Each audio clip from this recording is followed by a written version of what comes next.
नमस्कार, भारत की बात में आपका स्वागत है। मैं हूं रोहित सिंह सावल। भारत का हूं, भारत की बात करता हूं। लोकसभा चुनाव में अब सिर्फ 52 दिन बचे हैं। 2024 के लोकसभा चुनाव का नतीजा क्या होगा, कौन हारेगा कौन जीतेगा, यह सवाल बात का है, क्योंकि सबकी नजर अयोध्या पर है। पूरे देश राम लला की प्राण प्रतिष्ठा से जुड़ी गतिविधियों को बारीकी से देख रहा है। हां, नजरिया सबका अलग अलग है, नजरिए का फर्क दिख भी रहा है। एक तरफ कांग्रेस है, जिसके बड़े नेताओं ने अयोध्या में राम लला के प्राण प्रतिष्ठा कार्यक्रम से दूरी बना ली है।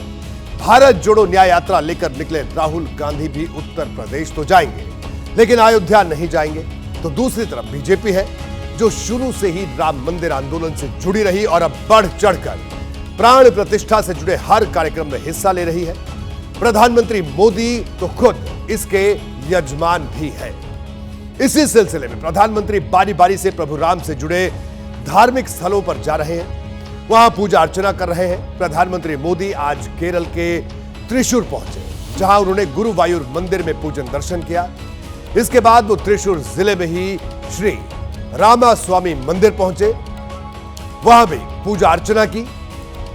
इन धार्मिक यात्राओं के जरिए प्रधानमंत्री मोदी राम के नाम पर पूरे देश को जोड़ने की कोशिश कर रहे हैं। त्रिशूर से निकलने के बाद जब मोदी कोच्चि पहुंचे, वहां भी उन्होंने रामलला के प्राण प्रतिष्ठा से जुड़े कार्यक्रम की बात प्रमुखता से रखी।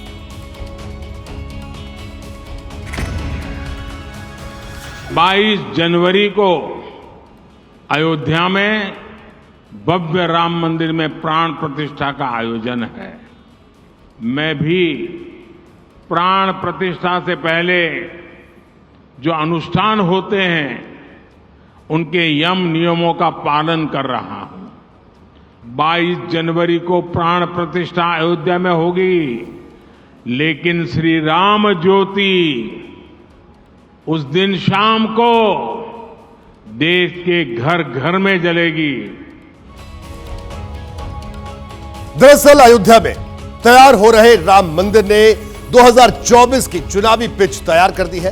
खेल के सारे नियम तय हो चुके हैं। ये नियम ऐसे हैं जो बीजेपी की पॉलिटिक्स को सूट करते हैं। नतीजा ये हुआ कि सारी विपक्षी पार्टियां बल्लेबाजी करने के लिए उसी पिच पर उतर गई हैं। राहुल गांधी 22 जनवरी को गुवाहाटी में होंगे।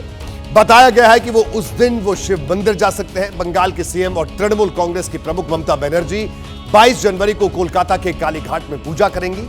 महाराष्ट्र के पूर्व सीएम उद्धव ठाकरे 22 जनवरी को नासिक में कालाराम मंदिर जाएंगे, वो आरती में हिस्सा लेंगे। कर्नाटक में कांग्रेस की सिद्धारमैया सरकार 22 जनवरी को राज्य के सभी मंदिरों में विशेष पूजा करवाएगी। इसके लिए हिंदू धर्म विभाग को निर्देश भी दिया गया है।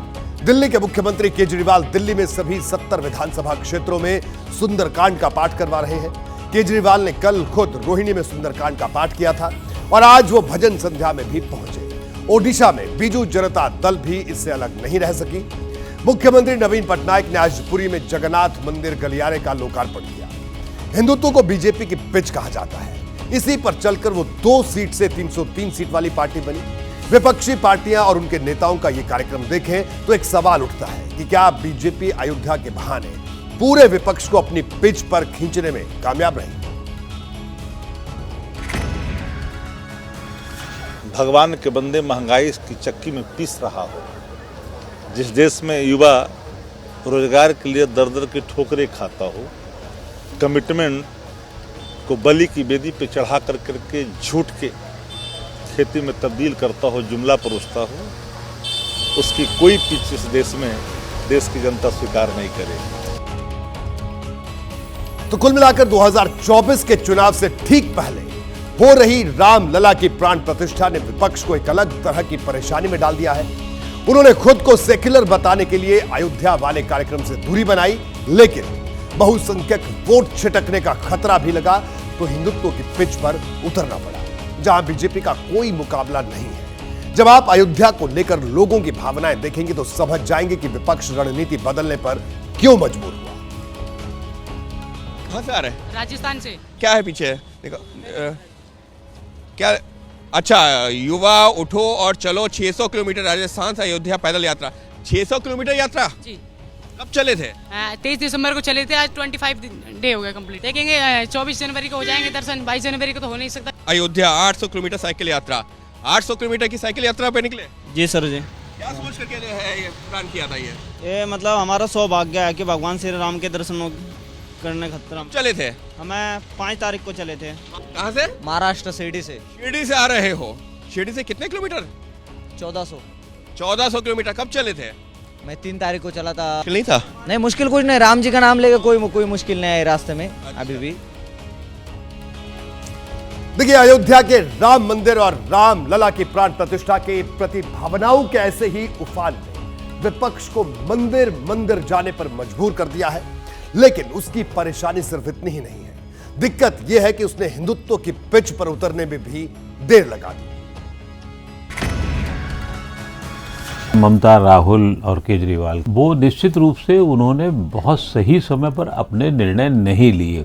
खास तौर से मंदिर को लेकर के उनके निर्णय गलत साबित हुए। इन लोगों ने अपनी रणनीति गलत की, पहले वापस लिया और अब चाहे कांग्रेस कह रही नहीं, व्यक्तिगत रूप से कोई भी जाए तो हमें कोई मतलब नहीं है। यही ममता का रुख है, यही और लोगों का रुख हो गया है। लेकिन हम नहीं जाएंगे। क्यों नहीं जाएंगे साहब? भारतीय जनता पार्टी का इवेंट है, क्यों उसे भारतीय जनता पार्टी का इवेंट बनने दिया? सबसे बड़ा सवाल तो यही है। लेकिन बीजेपी ने चुनाव का मूड भांपने में ना गलती की ना देरी की। वो इस बार उन इलाकों पर पकड़ बढ़ाना चाहती है जहां वो कमजोर है। इसमें पहला नाम है दक्षिण का, जहां वो इस बार ज्यादा सीटें निकालने की तैयारी में है। पिछले लोकसभा चुनाव में कर्नाटक और इस बार विधानसभा चुनाव में तेलंगाना में मिली कामयाबी ने उसकी उम्मीद बढ़ा दी है। 2019 के लोकसभा चुनाव में हुई वोटिंग से जुड़े कुछ आंकड़े आपको दिखाता हूं। देखिए, 2019 में उत्तर भारत में बीजेपी को करीब 67% हिंदू वोट और 51% मिली। मध्य भारत के 65% हिंदू वोटर्स ने बीजेपी को वोट दिया। बीजेपी को 104 सीट मिली। पश्चिम भारत में 56% हिंदू वोटर्स ने वोट बीजेपी को मिले, यहां उसे 51 सीट मिली। पूर्वी भारत से बीजेपी को 46% हिंदू वोट मिले और 54 सीट मिली। पूर्वोत्तर भारत में 73% हिंदू वोट मिले और 14 सीट मिली। जबकि दक्षिण भारत में हिंदुओं के सिर्फ 19% वोट मिले और 29 सीट भारतीय जनता पार्टी को मिले। चुनाव आयोग धर्म के आधार पर वोटिंग के कोई भी आंकड़े जारी नहीं करता। ये आंकड़े प्यू रिसर्च नाम की संस्था ने एक सर्वे के बाद जारी किए हैं। हालांकि सवाल यह है कि बीजेपी को दक्षिण से सीटों की उम्मीद क्यों है? दरअसल बीजेपी को लग रहा है कि अयोध्या से जो राम लहर उठी है वो पूरे देश में कमाल दिखा सकती है। दक्षिण इससे अछूता नहीं रहेगा, इसलिए उसने चुनावी तैयारियों में पूरी ताकत लगा दी है। पार्टी ने कल दिल्ली में बड़ी बैठक की। यह पार्टी की क्लस्टर बैठक थी। इसमें पार्टी हाईकमान के साथ साथ देश भर के 300 कार्यकर्ताओं ने हिस्सा लिया। देखिए, बीजेपी ने 543 लोकसभा क्षेत्र के लिए 146 क्लस्टर बनाए हैं। क्लस्टर से जुड़े कार्यकर्ता एनडीए के सारे उम्मीदवारों के लिए काम करेंगे। बीजेपी ने दक्षिण भारत, बंगाल और बिहार जैसे राज्यों को लेकर बूथ स्तर की रणनीति भी बनाई है। पार्टियां अपनी तैयारी कर रही हैं, लेकिन जीत और हार का फैसला इस बात से होगा कि जनता किस पर भरोसा करती है। और बीजेपी भरोसे की कीमत अच्छी तरह समझती है। वो ये भी जानती है कि जनता पर भरोसा हासिल करने के लिए भावनाओं को जोड़ना होगा। अयोध्या से उठी राम लहर पर सवार बीजेपी यही कर रही है। राम मंदिर पर कांग्रेस बुरी तरह उलझी हुई है। देखा जाए तो पार्टी इस वक्त वैचारिक रूप से 2 हिस्सों में बटी है। एक धड़ा वो है जो राम मंदिर और अयोध्या से पूरी तरह से दूरी बनाकर रखना चाहता है, तो दूसरा धड़ा वो जो खुद को राम मंदिर और अयोध्या के करीब दिखा रहा है। लेकिन ऐसा क्यों है? सबसे पहले यह समझना बेहद जरूरी है। पहले धड़े में पार्टी हाईकमान है, जिसे नेशनल पॉलिटिक्स करनी है, सोच समझकर फैसले लेने हैं, किसी दूसरी पार्टी के सियासी जाल में नहीं फंसना है और उत्तर से दक्षिण तक ऐसा संदेश देना है जो पार्टी को मजबूत बनाए। और दूसरा धड़ा वो है जिसे हिंदी पट्टी के बड़े नेता है। इनकी राजनीति अपने अपने राज्य के हिसाब से है। चूंकि अयोध्या का सियासी असर हिंदी पट्टी के राज्यों में ज्यादा है, तो यहां अपने अपने हिसाब से डैमेज कंट्रोल की कोशिश भी हो रही है। कैसे? देखिए, 15 जनवरी को मकर संक्रांति के मौके पर जो कांग्रेस के नेता अयोध्या पहुंचे थे, जिन्होंने पवित्र सरयू नदी में स्नान किया था, वो कभी हिंदी पट्टी से आते हैं, सभी के सभी। इनमें अजय राय भी मौजूद है, जो यूपी कांग्रेस के अध्यक्ष है। अविनाश पांडे भी थे, जो यूपी कांग्रेस के प्रभारी हैं। यूपी से ही आने वाले अखिलेश प्रताप सिंह थे और दीपेंद्र हुड्डा भी थे, जो हरियाणा से आते हैं, राज्यसभा सांसद हैं।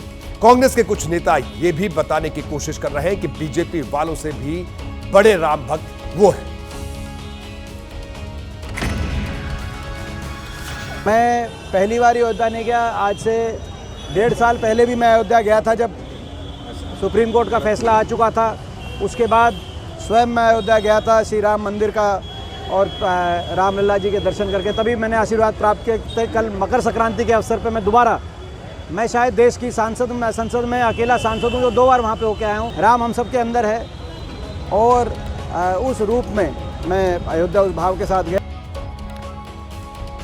देखिए, ये बात सच है कि कांग्रेस ने कभी भी राम नाम की राजनीति नहीं की, लेकिन अब वो उलझन में। हालात को देखते हुए हिंदी पट्टी वाले कांग्रेस के नेता कभी राम तो कभी हनुमान का जाप कर रहे हैं। यूपी कांग्रेस के प्रभारी अविनाश पांडे कल लखनऊ पहुंचेंगे, जहां सुबह 11 बजे कांग्रेस के अवध जोन की बैठक होगी। लेकिन बैठक से पहले वो लखनऊ में हनुमान मंदिर जाएंगे। बाकायदा उन्होंने इसकी जानकारी सोशल मीडिया पर शेयर की है। अब सवाल यह है कि आखिर कांग्रेस ऐसा क्यों कर रही है? हर पार्टी का अपना एजेंडा होता है, हर पार्टी की अपनी पहचान होती है। कांग्रेस की पहचान हिंदुत्व वाली पार्टी की नहीं है। कांग्रेस की पहचान एक ऐसी पार्टी की है जिसमें हिंदू, मुस्लिम, सिख, ईसाई सबको साथ लेके चल के धर्मनिरपेक्षता का जो उसका पुराना स्वरूप है वो पहचान है। हिंदुत्व की पहचान भारतीय जनता पार्टी की है, और भारतीय जनता पार्टी जब मैदान में है तो उसके सामने दूसरा हिंदुत्व जो है वो कैसे टिकेगा। इसलिए कांग्रेस बेहतर है कि वो हिंदुत्व की बजाय अपने विचारधारा और अपने नैरेटिव के साथ लोगों के बीच में जाए।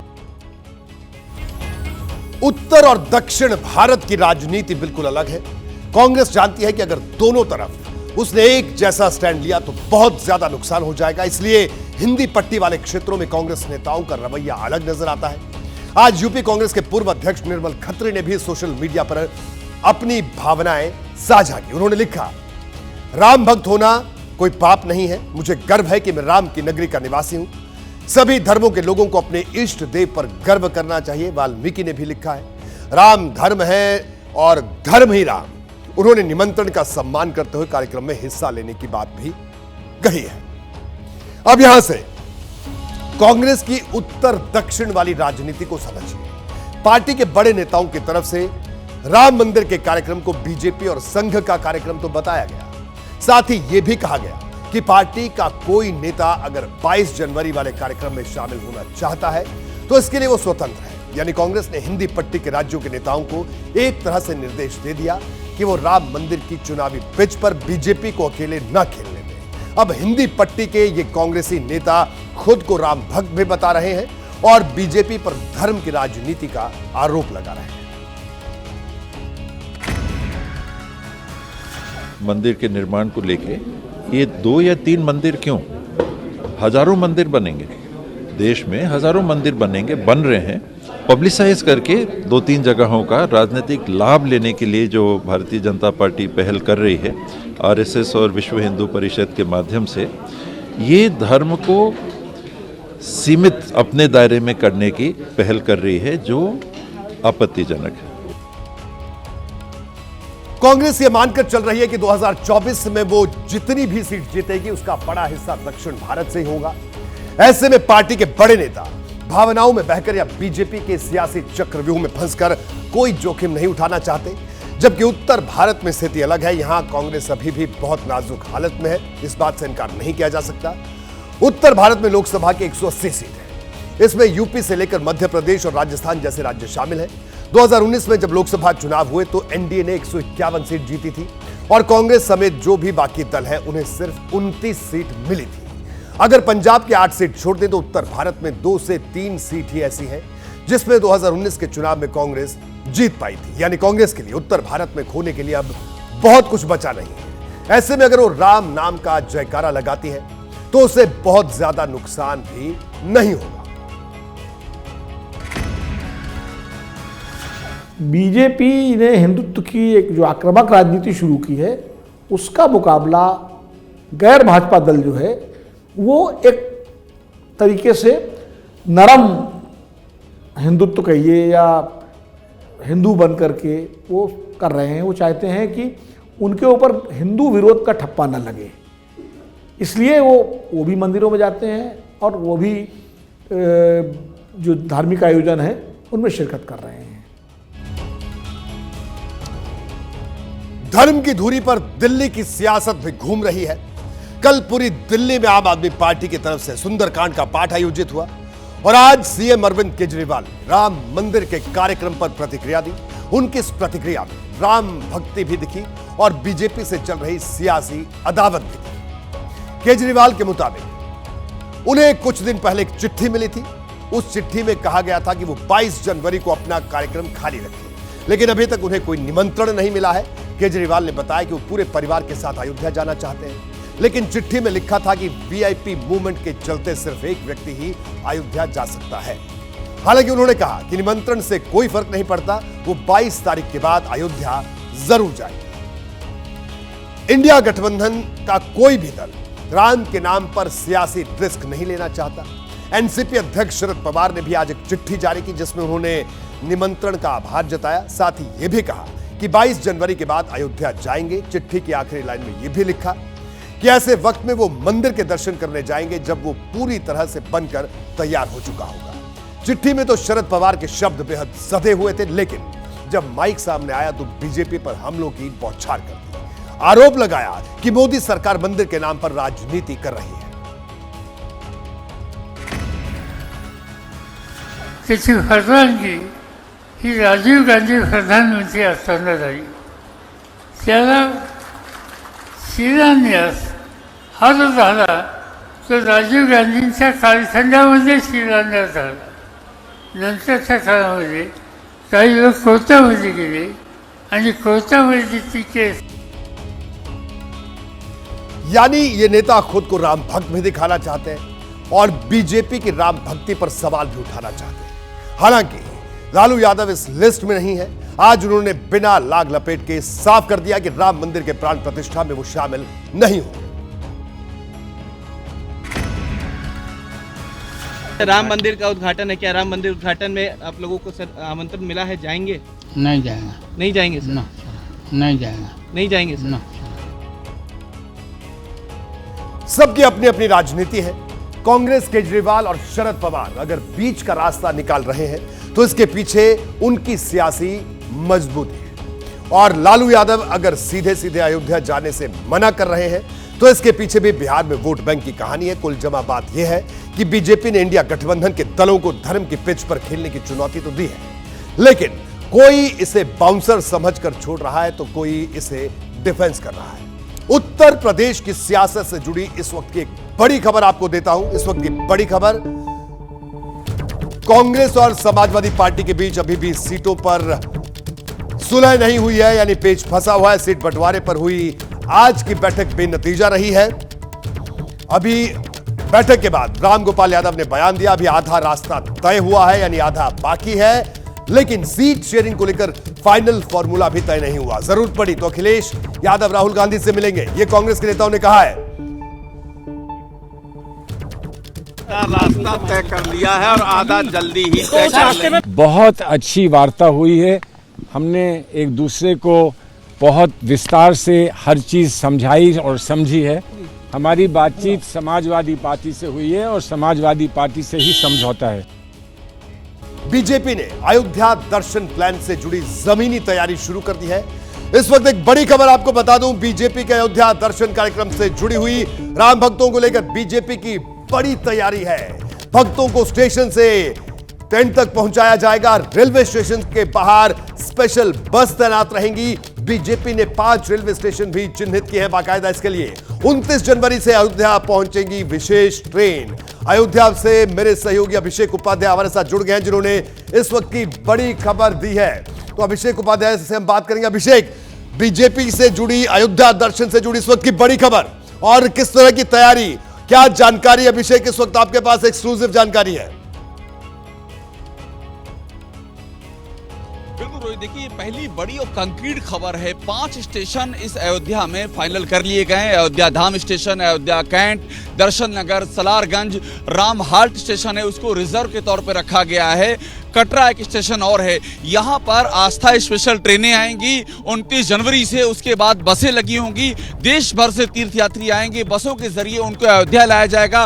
रोहित 24 घंटे का यहाँ पर टाइम रहेगा, 24 घंटे में वो यहाँ रुकेंगे, यहाँ पर उनका प्रवास होगा, भोजन होगा, दर्शन करेंगे, सांस्कृतिक कार्यक्रमों का आनंद लेंगे, उसके बाद उनको लौटा दिया जाएगा। अगली फिर खेप आएगी। तो 5 स्टेशन फाइनल हैं, छठा एक रखा गया है रिजर्व के तौर पर। और बीजेपी के तैयारियों का आलम ये रोहित की 3 जनरल सेक्रेटरी इसको देखेंगे, बीएल संतोष खुद इसकी अगुवाई कर रहे हैं, जो कि संगठन महासचिव हैं। रोहित, ये बड़ी जानकारी की, बीएल संतोष खुद इसकी पूरी मॉनिटरिंग कर रहे हैं। अभिषेक, आपका बहुत बहुत शुक्रिया।